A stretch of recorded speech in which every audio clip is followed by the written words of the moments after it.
మత్తయి సువార్త 21వ అధ్యాయం 18-19 వచనములు.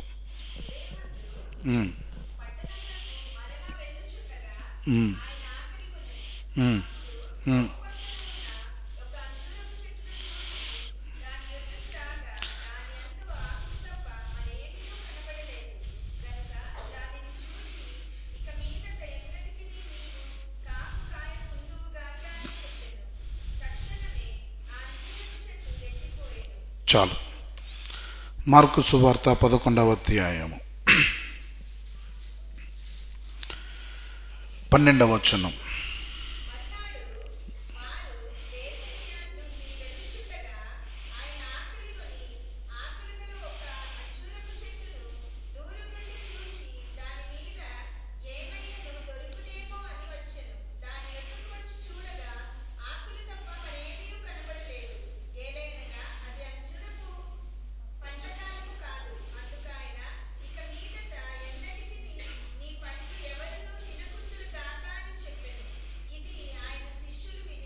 చాలు. 20వ వచనం.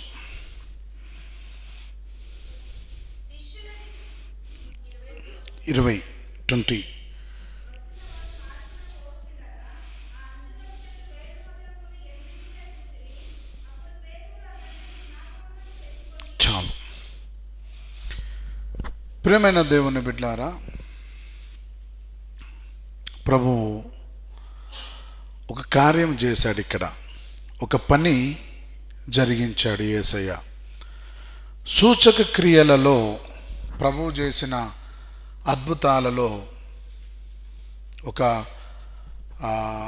ఆశ్చర్యము గొలిపే సంఘటన ఇది. ఏం చేశాడు యేసయ్య?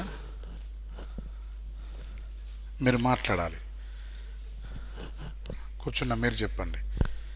ఏం చేశాడు? ఏం చేశాడు యేసయ్య? ఏం సంఘటన జరిగింది అక్కడ? అయ్యా మీరు కూడా చెప్పొచ్చు. అంజూరపు చెట్టును చూసి శపించాడు. ఎందుకు శపించాడు?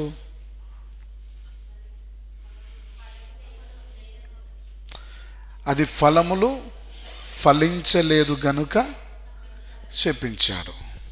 అంతేనా? 2 చోట్లలో మనం అదే చదువుకున్నాం, అంతే కదా? యేసు ప్రభుల వారు ఏమైనా జ్ఞానయుక్తమైన పని చేశాడా? జ్ఞానము లేని పని చేశాడా? ఎలా?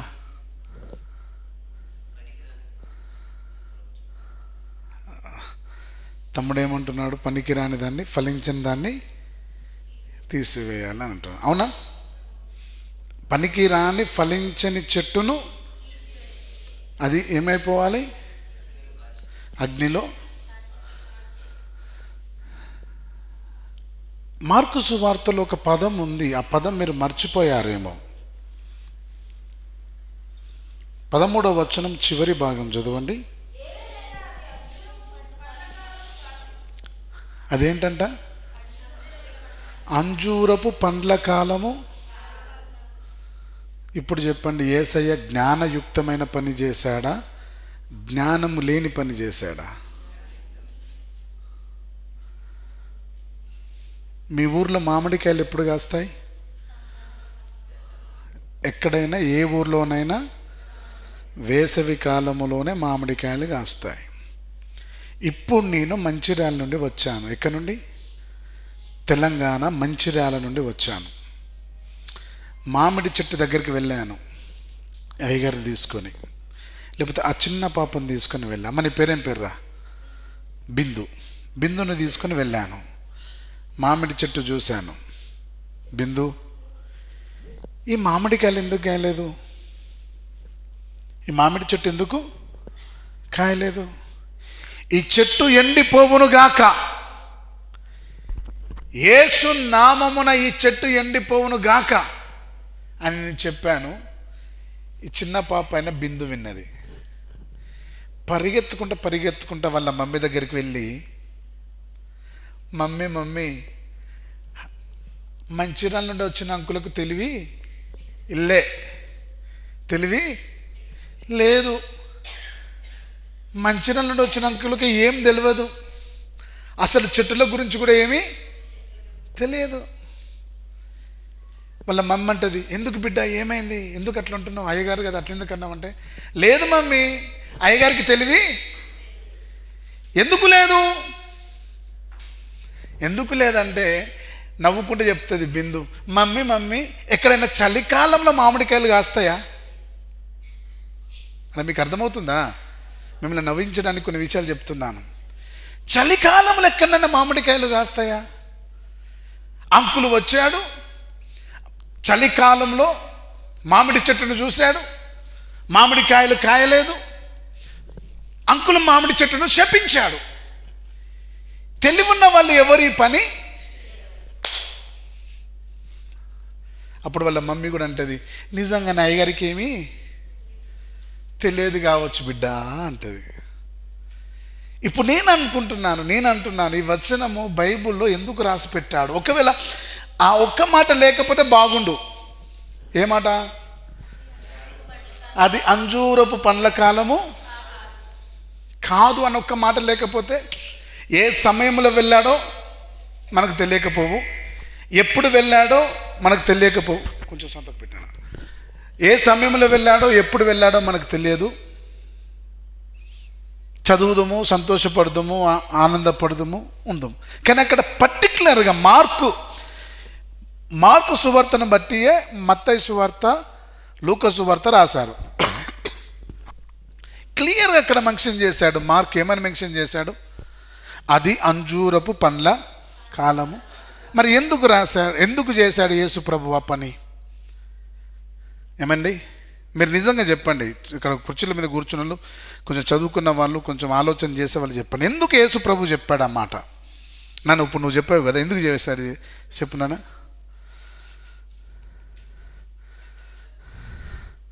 చేశాడు అంతే. అంతేనా? యేసుప్రభు చేశాడు.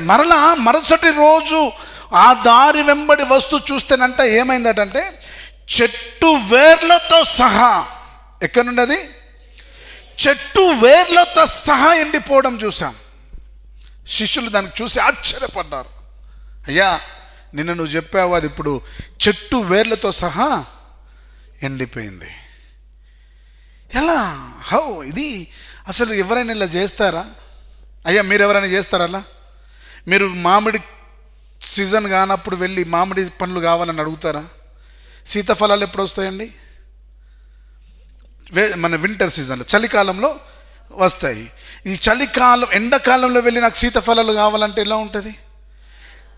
Some fruits have seasonal fruits, అంటే దాని సీజన్ బట్టియే ఫలాలు కాస్తాయి కదా. మరి సీజన్ కాని సమయంలో సీజనల్ ఫ్రూట్స్ ఎలా వెతికాడు యేసయ్య?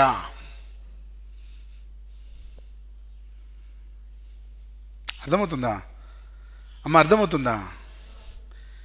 యేసయ్య ఎందుకు కాలము కాని కాలము, ఇట్లా మీకు చెప్తాను, కాలము కాని కాలములో ఫలాలను వెతికాడు. దీని ద్వారా మనకి ఏం నేర్పిస్తున్నాడు? దేవునికి స్తోత్రం, హల్లెలూయా. దీని ద్వారా ప్రభు మనకేం నేర్పిస్తున్నాడు అనంటే, ప్రభువు మన నుండి కాలము కాని కాలములో ఫలించాలని ఆశపడుతున్నాడు. హల్లెలూయా. ద్రాక్ష తోట అన్న పదము వచ్చినప్పుడు అది సంఘానికి సాదృశ్యముగా ఉంటుంది. హల్లెలూయా. ద్రాక్ష తోట అనే బైబిల్లో ఎక్కడైనా కనబడినా, ఎక్కడైనా మనము దాన్ని చదివినా, దాన్ని వివరించిన, ద్రాక్ష తోట అంటే సంఘమునకు సాదృశ్యము. అంజూరపు చెట్టు అంటే సంఘములో ఉన్న దేవుని కుమారుడు లేకపోతే కుమార్తె, సింగిల్ పర్సన్, అనగా నీవే. హల్లెలూయా. ఇప్పుడు అంజూరపు చెట్టు అంటే ఎవరు? మళ్ళొకసారి చెప్తున్నా, అంజూరపు చెట్టు అంటే ఎవరు? ద్రాక్ష చెట్టు అంటే ఎవరు? ద్రాక్ష తోట సంఘము. అంజూరపు చెట్టు అంటే ఎవరు? మేము కాదు, నీవే, నేను అన్న పదం గుర్తుపెట్టుకోండి. అంజూరపు చెట్టు అంటే మేము అని పక్క వాళ్ళని కలుపుకోకండి, ముందు వాళ్ళని కలుపుకోకండి. అంజూరపు చెట్టు అంటే ఎవరు ఇక్కడ? నేను, పర్సనల్, నీ వ్యక్తిగతముగా నీవు అని గుర్తుపెట్టుకో. ఇప్పుడు ప్రభువు నీ దగ్గర ఏం చేస్తున్నాడు అనంటే, కాలము కాని కాలములో, అనగా ఫలించే కాలము కాదు, కానీ నువ్వు ఫలించాలని దేవుడు నీ అందు ఫలములను కోరుకుంటూ ఉన్నాడు. అది గుర్తుపెట్టుకోండి. కాలము కాని కాలము అనంటే మనం గుర్తుపెట్టుకోవాల్సిన విషయం ఏంటంటే, ఈ రోజులలో మనము పవిత్రముగా ఉండడము కష్టము. ఇది నా మాట మీరు అంగీకరిస్తారో అంగీకరించారో తెలియదు, కానీ దేవుని సన్నిధిలో నుండి సేవకునిగా చెప్తున్నాను, ఈ రోజులలో పవిత్రముగా బ్రతకడము, పరిశుద్ధముగా బ్రతకడము చాలా కష్టము. కానీ ప్రభువు ఏమన్నాడు? పేతురు రాసిన పత్రికలో మొదటి అధ్యాయము, మొదటి పేతురు రాసిన పత్రిక మొదటి అధ్యాయం 14వ వచనం చదవండి ఒకసారి.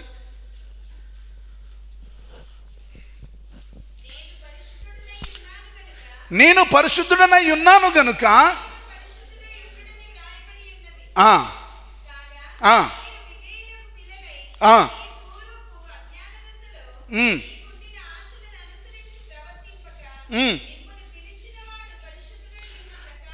చూడండి చూడండి, ఇక్కడ వినండి.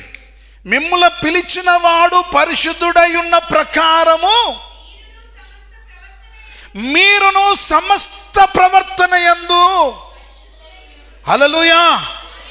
ప్రభువు ఈరోజు మనతో మాట్లాడుతున్న మాట, దేవుని బిడ్డలారా, సమస్త విషయములలో మనము పరిశుద్ధులముగా ఉండాలి. Praise the lord. దినములు చెడ్డవి అన్న మాట మనము చూస్తూ ఉన్నాం. ఏంటి దినములు అంటే? ఏంటివి? దినములు చెడ్డవా? ఆ దినములలో నివసిస్తున్న ప్రజలు చెడ్డవారా? ఎంత భయంకరమైన పరిస్థితులలో మనం ఉన్నాము అనంటే, ఈరోజు నేను సహోదరుడు కొర్నెల్ ఇంటికి వచ్చిన తర్వాత ఒకసారి ఫోన్ ఆన్ చేసి చూస్తే ఇప్పుడు ఒక వార్త ఎంత ప్రచారం అవుతుందంటే, భయంకరమైన వార్త. కట్టుకున్న భర్త భార్యను 70 ముక్కలుగా నరికి, ఉడకబెట్టి, ఎండబెట్టి, రోట్లో దంచి, బూడిద చేసి చెరువులలో కలిపాడంట. అర్థమైందా మీకు? కట్టుకున్న భర్త 2017వ సంవత్సరంలో వివాహమైంది. సంక్రాంతి సెలవులకు వారి పిల్లల్ని అమ్మమ్మ వాళ్ళ ఇంటికి పంపించి భార్యను చంపి, భార్యను 70 ముక్కలుగా కట్ చేసి, ఆ 70 ముక్కలను కుక్కర్లో ఉడికించి, కుక్కర్లో ఉడకకపోతే వాటర్ హీటర్ పెట్టి, 6 గంటలు వాటర్ హీటర్లో నీళ్ళతో ఉడికించి, ఆ మాంసం ముక్కలను తీసుకొని వెళ్ళి మేడ పైన ఎండలో పెట్టి ఆరబెట్టి, ఆ ముక్కలను తీసుకొని వచ్చి రోట్లో వేసి దంచి కాల్చి పౌడర్ చేసి బూడిద చేసి, ఆ బూడిదను తీసుకొని వెళ్ళి 3 రోజులు చెరువులలో పారబోసుకుంటూ వచ్చాడట. చాలా బాధ అనిపించింది. ఎవరండి ఇది చంపింది? ఇలా ఇంత కఠినంగా, ఇంత దారుణంగా? శత్రువా చంపింది? శత్రువా? ఎంత నమ్మిన వారు? కట్టుకున్న భర్త.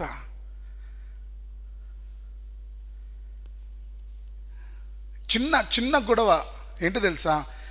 పిల్లల్ని అమ్మమ్మ వాళ్ళ ఇంటికాడ వదిలేసావు కదా, నీవు వెళ్ళి తీసుకొని రాపో అందట భార్య.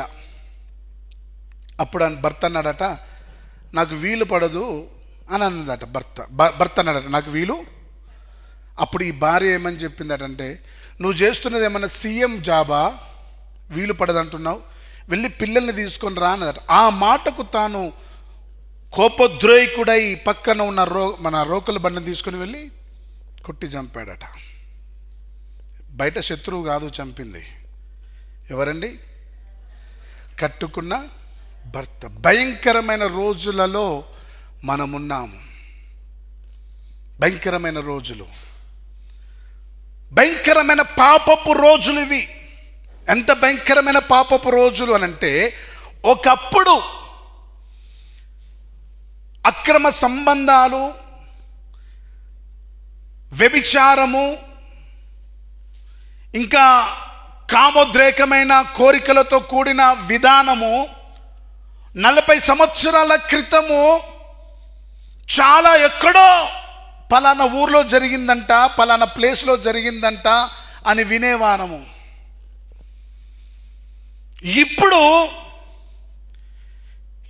ప్రతి ఇంటిలోనికి, ప్రతి శరీరములోనికి, ప్రతి వ్యక్తిలోనికి వయసుతో భేదము లేకుండా చిన్న పిల్లల నుండి మొదలుకొని 80-90 సంవత్సరాలు వచ్చే వయసులో ఉన్న వారి వరకు కూడా భయంకరమైన వ్యభిచార సంబంధమైన పాపములు శరీరములోనికి వచ్చాయి. వావి వరుసలు లేవు ఈ రోజులలో. భయంకరమైన పాపం ఏలుతుంది ఈ రోజులలో. దినములు చెడ్డవి అన్న మాటను మనము చూస్తూ ఉన్నాం. తర్వాత తిండి, ఘోరమైన పాపాలలో మొదటి పాపము కామమునకు, లస్ట్ అనే కామమునకు వస్తే, రెండవ స్థానములో ఉన్నది ఏ పాపమో తెలుసా? తిండి, ఫుడ్. తిండి కొరకు మనిషి విచక్షణ మర్చిపోతూ ఉన్నాడు. తిండి తినాలి, తినాలి, తినాలి, తినాలి. ఆదివారం వస్తే కొంతమంది గుడికి మానేస్తారు. ఎందుకు తెలుసా? ఆ రోజే మా ఇంటిలోకి మటన్ వచ్చిందండి అంటారు. మా ఆయన మటన్ తీసుకొని వచ్చారు, మా ఆయన చికెన్ తీసుకొచ్చారు. వండుకునేసరికి లేట్ అయింది, తినేసరికి ఆలస్యమైంది, అందుకే మేము గుడికి రాలేదు. ఏదో ఘనకార్యం చేసినట్టు. ఇవన్నీ ప్రస్తుత కాలములో ఏలుతున్న అతి భయంకరమైన పాపములు. ప్రస్తుత కాలములో భయంకరముగా వ్యాపిస్తున్న పాపములు. అయితే ఈ సీజన్ పాపపు సీజన్, ఈ కాలము పాపపు కాలము. అయితే ప్రభువు మన నుండి ఏం ఆశిస్తున్నాడంటే, ఈ పాపపు కాలములో పరిశుద్ధముగా ఉండడము చాలా కష్టము గనుక, అయినా, దేవునికి స్తోత్రం, హల్లెలూయా, అయినా ఫలించడము కష్టమైనా నువ్వు ఫలించాలని ప్రభువు కోరుకుంటున్నాడు. నువ్వు పరిశుద్ధముగా ఉండాలని ప్రభువు కోరుకుంటున్నాడు. కొంతమంది ఉదాహరణలు మనం బైబిల్ గ్రంథంలో నుండి చూసుకుందాం. దేవునికి స్తోత్రం. దానియేలు గ్రంథం 1వ అధ్యాయం 8వ వచనం. దానియేలు గ్రంథం 1వ అధ్యాయం 8వ వచనం.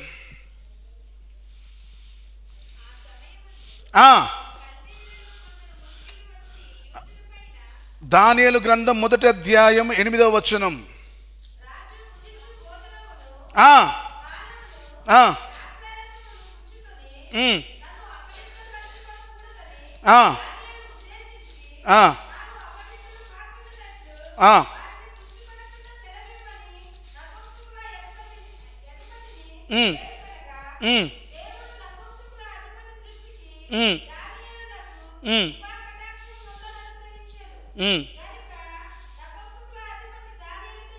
చాలు.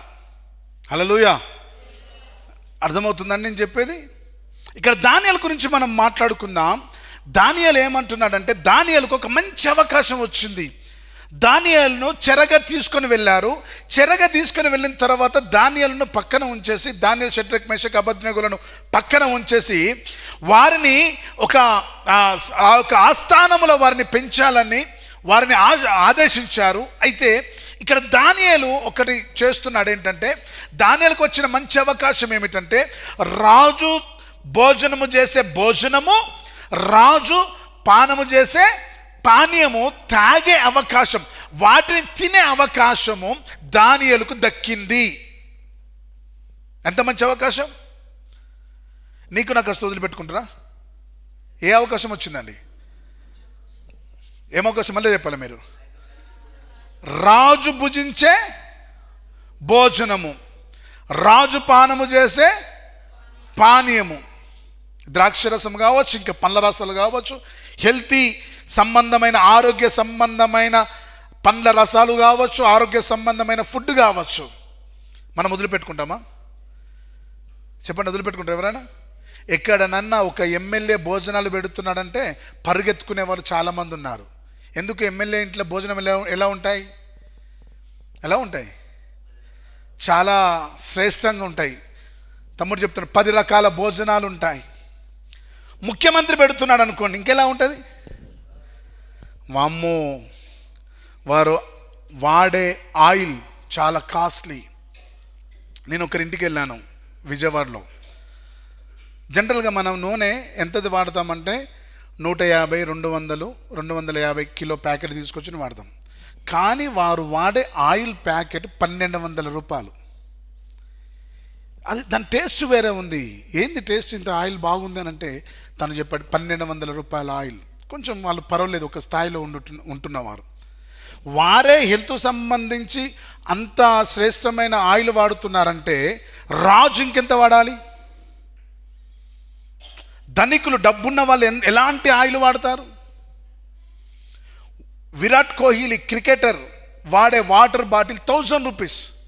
ఒక్క water bottle, litre water bottle ఎంత? 1000 రూపీస్. అంటే వారు ఆరోగ్యానికి అంత ప్రాధాన్యత ఇస్తారు. ఇప్పుడు రాజుకి ఎంత ప్రాధాన్యత ఇవ్వాలి? ఎలాంటి భోజనాలు పెడతారు రాజుకి? సాధారణమైన భోజనాల? కారం ఎక్కువ ఉండేటివి, ఉప్పు ఎక్కువ ఉండేటివి, మసాలాలు ఎక్కువ ఉండేటివి, లేకపోతే ఇంకా ఆయిల్ ఫుడ్ ఇలాంటివి పెడతారా? శ్రేష్టమైనవి పెడతారా? ఈ శ్రేష్టమైనవి తన ముందు ఉన్నప్పుడు దానియేలు శోధింపబడక, దానియేలు వాటి చేత శోధింపబడక తాను ఏమంటున్నాడంటే, ఈ భోజన పదార్థాలతో నన్ను నేను అపవిత్రపరుచుకోను, ఈ పానీయాలతో నన్ను నేను అపవిత్రపరుచుకోనని ఒక కఠినమైన నిర్ణయం తీసుకున్నాడు. ఒక కఠినమైన నిర్ణయం తీసుకున్నాడు. సాధారణమైన భోజనం మాకు ఇవ్వండి, సాధారణమైన పానీయం మాకు ఇవ్వండి అని చెప్పేసి ఒక కఠినమైన నిర్ణయం తీసుకున్నాడు. ప్రియమైన దేవుని బిడ్డలారా, ఈ రోజులలో క్రైస్తవులు కూడా కొన్ని కఠినమైన నిర్ణయాలు తీసుకోవాలి. ఆ కఠినమైన నిర్ణయాలలో మొట్టమొదటిగా నీ తిండి విషయములో, నీవు త్రాగే విషయములో కఠినమైన నిర్ణయం తీసుకోవాలి. దేవునికి స్తోత్రం కలుగునుగాక. హల్లెలూయా, హల్లెలూయా. ఏవి తాగద్దో వాటిని దూరముగా ఉంచాలి, ఏవి తినద్దో వాటిని దూరముగా ఉంచాలి. ఇది నాది కాదు, ఇది నేను తినవలసిన పదార్థము కాదు, ఇది నేను తాగవలసిన పదార్థము కాదు, దేనికి నేను దూరముగా ఉంటాను. దీన్ని తాగడము ద్వారా, దీనిని తినడము ద్వారా నేను అపవిత్రపరచబడతాను. నేను అపవిత్రపరచబడకూడదు. ఈ సమయములో, ఈ కాలములో నన్ను నేను అపవిత్రపరచుకోను అని ఒక క్రైస్తవుడు కఠినమైన నిర్ణయం తీసుకోవాలి. హల్లెలూయా. కఠినమైన నిర్ణయం తీసుకోకపోతే నువ్వు ఫలించలేవు. అర్థమవుతుందా? ఏమి తినాలో నీకు తెలిసి ఉండాలి, ఏమి తినకూడదో నీకు తెలిసి ఉండాలి, ఏది తాగాలో నీకు తెలిసి ఉండాలి, ఏది తాగకూడదో తెలిసి ఉండాలి. ఇవి నన్ను అపవిత్రపరుస్తాయి, ఇవి నా బ్రతుకును పాడు చేస్తాయి, ఇవి నా సాక్ష్యాన్ని పాడు చేస్తాయి, ఇవి నా ఆధ్యాత్మిక జీవితాన్ని నాశనం చేస్తాయి అని తెలిసిన ప్రతి వాటిని పక్కనుంచాలి, వాటికి దూరంగా ఉండాలి. కష్టమే.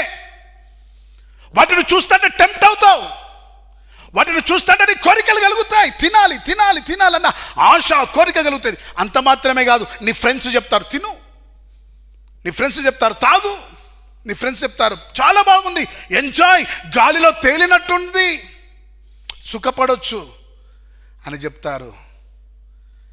నీవు గనక కఠినమైన నిర్ణయం తీసుకోకపోతే దేవుని బిడ్డ, ఏది తినాలో ఏది తినకూడదో దాని విషయములో, ఇది తిండి విషయం చాలా సులువు అనుకుంటున్నారు, తింటే ఏమవుతుందిలే అనుకుంటున్నారు, త్రాగితే ఏమవుతుందిలే అనుకుంటున్నారు, సింపుల్గా అనుకుంటున్నారు.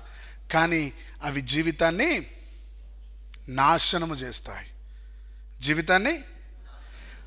దానియేలు తీసుకున్న కఠినమైన నిర్ణయం ఏంటిది? తనను తాను అపవిత్ర కాలము కాని కాలం. ఈ రోజులలో తినకుండా ఉండాలంటే చాలా కష్టం, తాగకుండా ఉండాలంటే చాలా. ఈ రోజుల ప్రజెంట్ డేస్ ఎక్కడ చూసినా అన్ని రకాలు సప్లై చేయడమే. స్త్రీలు సైతం తాగుతున్నారు తెలుసా? స్త్రీలు సైతం 10th క్లాస్ అయిపోయిన తర్వాత కాలేజీలలో వేస్తే స్త్రీలు సైతం తాగుతూ ఉన్నారు. మత్తు పానీయాలు, మత్తు పదార్థాలు, డ్రగ్స్, గంజాయి, గుట్కా, వీటన్నిటికీ అలవాటు పడిపోతున్నారు. సాతానుడు వారిలోకి వచ్చి ప్రేరేపిస్తూ తిను, త్రాగు, ఎంజాయ్ చేయమని చెప్పేసని వాడు చెప్తున్నాడు. నువ్వు కఠినమైన నిర్ణయం తీసుకోవాలి. ఈ సమయం కష్టమే. తిండి విషయంలో నువ్వు కంట్రోల్ ఉండడం కష్టమే, త్రాగే విషయంలో నువ్వు కంట్రోల్ ఉండడం కష్టమే. కానీ దేవుడు నీ నుండి ఆశిస్తున్నాడు. పరిశుద్ధముగా ఉండడానికి దేవునికి హెచ్చరిక చేస్తున్నాడు. నువ్వు ఫలించాలి. నువ్వు కఠినమైన నిర్ణయం తీసుకొని, మీరు ఈ విషయంలో కఠినముగానే, నేను తినను, నేను త్రాగను, నా ప్రభువుకి ఆయాసకరమైనది నేను చెయ్యను, నన్ను నేను అపవిత్ర పరుచుకోను అనే తీర్మానం నువ్వు తీసుకోవాలి. దేవుని బిడ్డ, ఇక్కడ కూర్చున్న మీరు, ప్రభు మీతోనే మాట్లాడుతున్నాను. నీతోనే, అంజూరపు చెట్టు నువ్వే, నీతోనే మాట్లాడుతున్నాడు దేవుడు. నీవు తప్పకుండా నిర్ణయం తీసుకోవాలి. కఠినం నిర్ణయం అయినా నువ్వు పాటించాలి. దేవునికి స్తోత్రం కలుగును గాక. హల్లెలూయా. మొత్తం దానియేలు తీసుకునే నిర్ణయం ఏంటిది? నేను అపవిత్ర పరచబడను. అందరూ చెప్పండి. దానియేలు తీసుకున్న కఠినమైన నిర్ణయం ఏంటిది? నేను అపవిత్ర పరచబడను. అది ఎంత టెంప్ట్ చేసినా, ఎంత శోధించినా అపవిత్ర పరచబడను. తర్వాత యోసేపు, ఆదికాండము 39వ అధ్యాయం 9వ వచనం.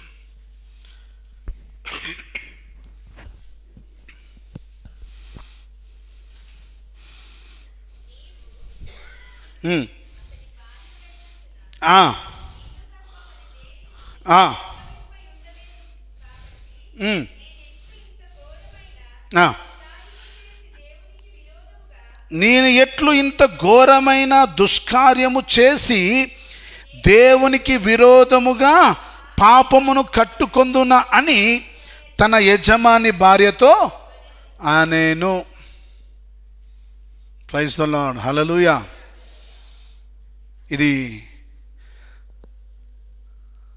యోసేపు శోధింపబడ్డప్పుడు జరిగిన ఘటన. ఇప్పుడు యోసేపు పారిపోతున్నాడండి. ఎలా పారిపోతున్నాడు? తన జీవితంలో ఏ నష్టం జరిగినా మంచిదే, ఏ కష్టం జరిగినా మంచిదే, ఏది ఏమైనా మంచిదే, తనతో అంటున్నాడు, దేవునికి విరోధముగా పాపము కట్టుకొందునా. దేవునికి కఠినమైన నిర్ణయాలలో ఈ నిర్ణయం ఒకటి. హల్లెలూయా. కఠినమైన నిర్ణయం. ఈ రోజులలో తన దేహాన్ని తాను కాపాడుకోవడం, తన దేహాన్ని తాను కాపాడుకోవడం అనేది చాలా కష్టం. ముఖ్యముగా ఈ వ్యభిచార సంబంధమైన కామముతో కూడుకున్న పాపము నుండి తప్పించబడడం చాలా కష్టం. కానీ అక్కడ యోసేపు అంటున్నాడు, నేను దేవునికి విరోధముగా పాపము కట్టుకొందునా అని చెప్పేసి మాట్లాడుతున్నాడు. ప్రేమైన దేవుని బిడ్డలారా, నీవు కూడా కఠినమైన నిర్ణయం తీసుకోవాలి. నా భార్యను తప్ప నేను వేరే వ్యక్తి చేయిని పట్టను అని చెప్పి తీర్మానం తీసుకోవాలి. స్త్రీలు కూడా నా భర్తను తప్ప వేరే ఒక చేయి నేను పట్టను అని చెప్పేసి కఠినమైన తీర్మానము తీసుకోవాలి. యోబు ఏమంటాడో తెలుసా? 31వ అధ్యాయం యోబు గ్రంథం, ఒకసారి చూడండి. యోబు గ్రంథం 31వ అధ్యాయం 1వ వచనం చదువమ్మా. ఎస్, హల్లెలూయా. చదవమ్మా ఒకసారి. అందరు తీయండి అయ్యా బైబిల్. నేను నా కన్నులతో నిబంధన చేసుకుంటుని, కన్యకను నేనెలాగూ చూచెదను. చాలమ్మా. యోబు ఒక తీర్మానం తీసుకున్నాడు. తాను ఈ యొక్క శరీర సంబంధమైన పాపపు విషయములో తను ఒక నిర్ణయం తీసుకుంటున్నాడు. ఏమని నిర్ణయం తీసుకుంటున్నాడంటే, నా కన్నులతో కన్యకను నేనెట్లు చూసేదను. దేవుని బిడ్డలారా, మీకు ఒక సత్యమైన విషయం నేను చెప్పాలని ఇక్కడ ఆశపడుతున్నాను. పాపము మన శరీరములోనికి ఎలా వెళుతుంది అని అంటే, మన శరీరములో కొన్ని జ్ఞానేంద్రియాలు ఉన్నాయి. హెబ్రీయులకు రాసిన పత్రిక 6వ అధ్యాయం చూడండి ఒకసారి. హెబ్రీయులకు రాసిన పత్రిక 5వ అధ్యాయము 14వ వచనం.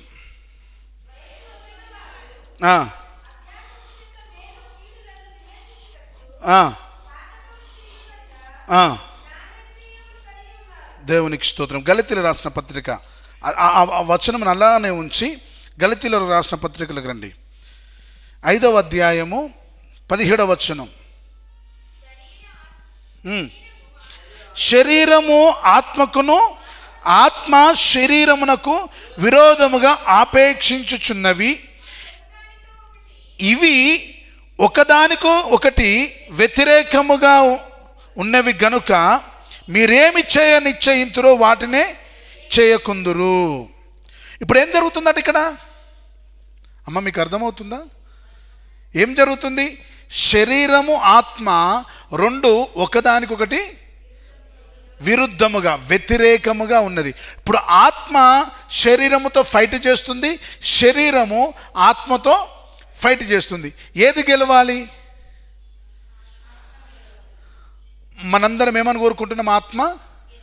మరి ఆత్మ గెలవాలి అని అంటే ఆత్మ బలంగా ఉండాలి. ఓకే.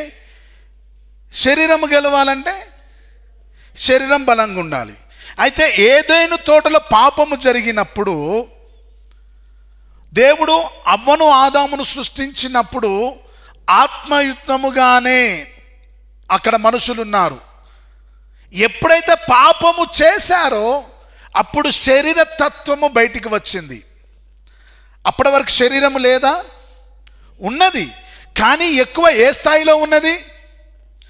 ఆత్మస్థాయి ఎక్కువగా ఉన్నది. అయితే ఎప్పుడైతే పాపము చేశారో ఆత్మ కింది స్థాయిలోకి వెళ్ళిపోయింది, శరీరము పై స్థాయికి వచ్చేసి డామినేట్ చేసింది. అప్పుడు వారు తమ శరీరమును చూసుకొని అయ్యో మేము దిగంబరులమై ఉంటిమి అని తెలుసుకున్నారు. ఇప్పుడు ఆత్మ 90% ఉంది, శరీరము 90% ఉంది, ఆత్మ 10% ఉంది. ఇప్పటికి మనలో కూడా ఇప్పుడు 90% ఉన్న శరీరము 10% ఉన్న ఆత్మను తొక్కివేస్తుంది. అర్థమవుతుందా? ఇప్పుడు ఈ ఆత్మ శరీరము రెండు ఏం చేస్తున్నాయి? ఫైటింగ్ చేసుకుంటున్నాయి. ఇప్పుడు శరీరమునకు సంబంధించిన ఆహారము మనము ఇస్తే శరీరము బలపడుతుంది, ఆత్మకు సంబంధించిన ఆహారం ఇస్తే ఆత్మ బలపడుతుంది. ఇప్పుడు మనము దేనికి బలం ఇస్తున్నాం, దేనికి ఆహారం ఇస్తున్నాం? చూడండి, మనము చదువుకున్న జ్ఞానేంద్రియాలు అని చెప్పేసి ఉంది కదా. ఆ జ్ఞానేంద్రియాలంటే ఏం చేయాలి? మేలులను కీడులను అభ్యాసముచ్చుటకు వివేచించుటకు సాధకము చేయబడిన జ్ఞానేంద్రియములు. అనగా జ్ఞానేంద్రియాలు అంటే ఏంటి? కన్ను, చెవి, ముక్కు, నోరు, స్కిన్ మన యొక్క చర్మం. వీటి ద్వారా శరీరానికి సంబంధించిన ఆహారం వెళుతుంది. నువ్వు చూడరాని దృశ్యాలు ఫోన్లో చూస్తున్నావు అనుకో, నీ శరీరానికి సంబంధించిన ఆహారం అంతా కన్ను ద్వారా శరీరానికి వెళ్ళిపోతూ ఉంటుంది. గమనించండి. నువ్వు ఫోన్ చూస్తూ ఉంటే ఏదో చూస్తున్నావు. నీ కంటికి నచ్చింది చూడడం ద్వారా నీ కన్నుల ఆహారము తీసుకుంటున్నాయి.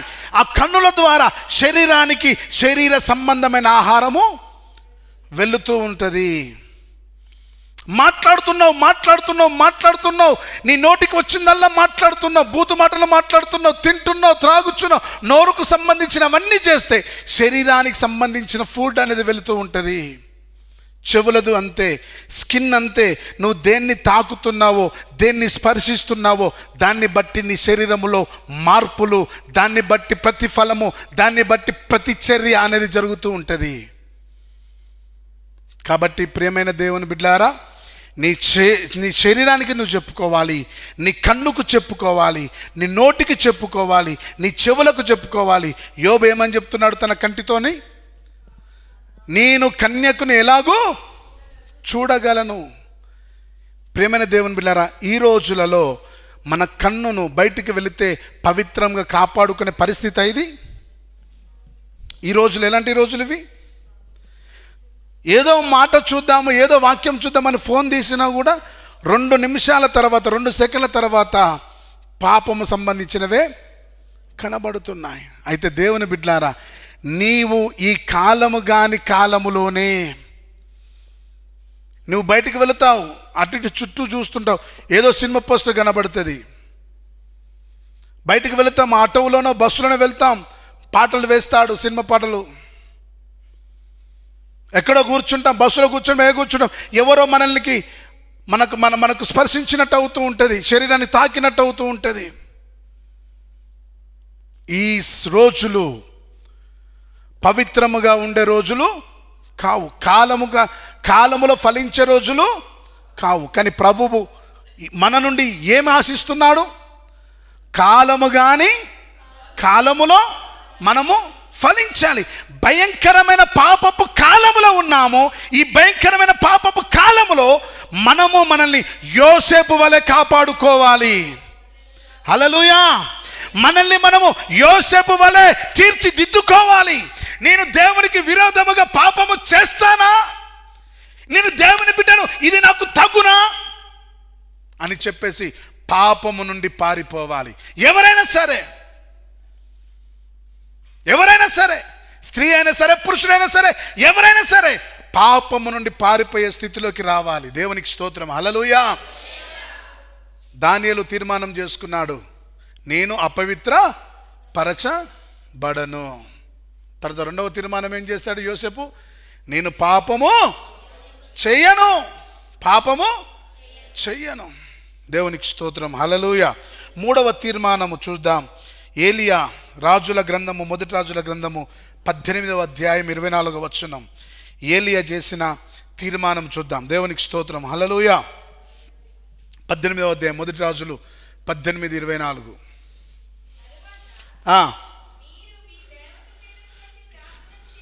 చేయుడి, నేనైతే, తను తీర్మానం చేసుకుంటున్నా చూడండి, నేనైతే యెహోవా నామమును బట్టి. హల్లెలూయా. గట్టిగా చెప్పండి ఒకసారి. హల్లెలూయా. నేనైతే ఏం చేస్తా? యెహోవా నామమును బట్టి ప్రార్థన చేస్తా. దేవుని బిడ్డలారా, ఈ రోజులలో ప్రార్థనలు చేయడం చాలామందికి అలవాటుగా లేదు, ప్రార్థనలు చేస్తలేరు. ఒకప్పుడు మనం నిన్న ఒకరికి పేరు పెట్టాం, జాన్ వెస్లీ అని కదా. ఇక్కడ జుట్టుపర్లో ఒకరి పేరు పెట్టాం, John Wesley. John Wesley brothers 7. John Wesley అన్నదమ్ములు 7. వారి తల్లి ఏమని ప్రార్థన చేసేది అంటే, వాళ్ళ తల్లి ఆ పనంతా ముగించుకొని వచ్చిన తర్వాత ఆ పిల్లలు పడుకునేవారట. 7 లైన్గా పడుకోబెట్టేదట.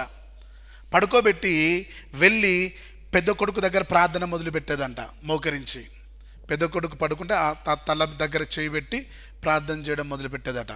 అటు తర్వాత 2వ కొడుకు, అటు తర్వాత 3వ కొడుకు, అట్లా చివరికి 7వ కొడుకు దగ్గరికి వచ్చి ప్రార్థన అయిపోయేసరికి ఒక్కొక్కసారి తెల్లవారేదంట. హల్లెలూయా. ఎంత ప్రార్థన! ఎన్ని గంటల ప్రార్థన! ఎన్ని గంటలు! పని అయిపోయిన తర్వాత రాత్రి పడుకునే ముందు ఆమె మోకరించి ప్రార్థన చేయడం మొదలు పెడితే ఆ ప్రార్థన ఒక్కొక్కసారి తెల్లవారుదాకా తన కుమారుల కొరకు చేతులు పెట్టి ప్రార్థన చేస్తూ కన్నీరు గారుస్తూ ఏడుస్తూ ఉండేదట. తల్లి ప్రార్థన ప్రపంచములోనే ఆ 7 గొప్ప వ్యక్తులుగా తీర్చబడ్డారు. హల్లెలూయా. ప్రపంచములోనే ఆ 7 గొప్ప గొప్ప వ్యక్తులుగా తీర్చబడ్డారు తల్లి చేసిన ప్రార్థన. ఈ రోజులలో తల్లిదండ్రులు పిల్లల కొరకు ఏం ప్రార్థన చేస్తున్నారు? ఎలాంటి ప్రార్థన చేస్తున్నారు?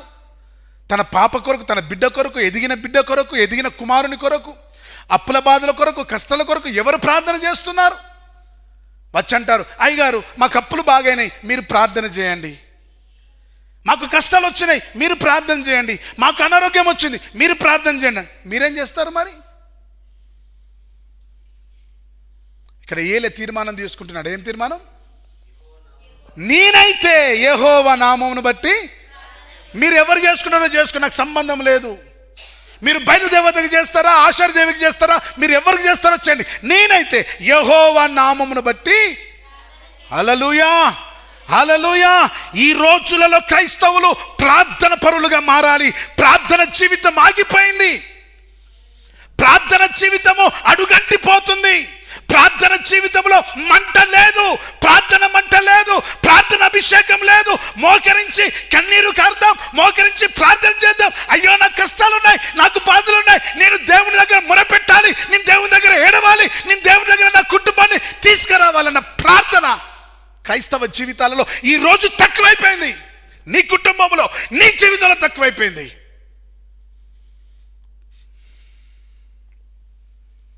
ఏడుపు లేదు, ప్రార్థన లేదు, మొక్కల మీద ఉండి ఏడిచే అనుభవం లేదు. అన్నీ కావాలి. దేవా నన్ను దీవించావా, దేవా నన్ను దీవించావా. నీ ప్రార్థన ఏది? దేవుని బిడ్డలారా, నేను కొన్నేళ్ళ వాళ్ళ ఇంట్లో ఉండి ప్రార్థన చేస్తున్నప్పుడు నా కన్నీళ్ళు ఇలా గారిపోతున్నాయి. కొద్దిసేపు ఫోన్ చూసి పక్కన పెట్టేసి, ప్రభా నన్ను ఎందుకు నడిపించావు ప్రభా ఇక్కడికి, నన్ను ఎందుకు నడిపించావు ప్రభా ఇక్కడికి అని చెప్పేసి మోకరించి ప్రార్థన చేస్తున్నప్పుడు, ప్రార్థన పరులు కావాలి. సంఘము దీవించబడాలంటే ప్రార్థన పరులు కావాలి. ప్రార్థన లేకపోతే చనిపోయిన శవంతో సమానం. దేవుని బిడ్డ, నీ జీవితంలో ప్రార్థన లేకపోతే నీ కుటుంబంలో సాతాను దూరుతాడు. ప్రార్థన నీ కుటుంబానికి కంచ, ప్రార్థన నీ కుటుంబానికి ఒక అగ్ని కంచ. నువ్వు ప్రార్థన చేయకపోతే వాడు వస్తాడు, నీ భర్తలో దూరుతాడో, నీ భార్యలో దూరుతాడో, నీ పిల్లలలో దూరుతాడో, నాశనం చేస్తాడు కుటుంబాన్ని.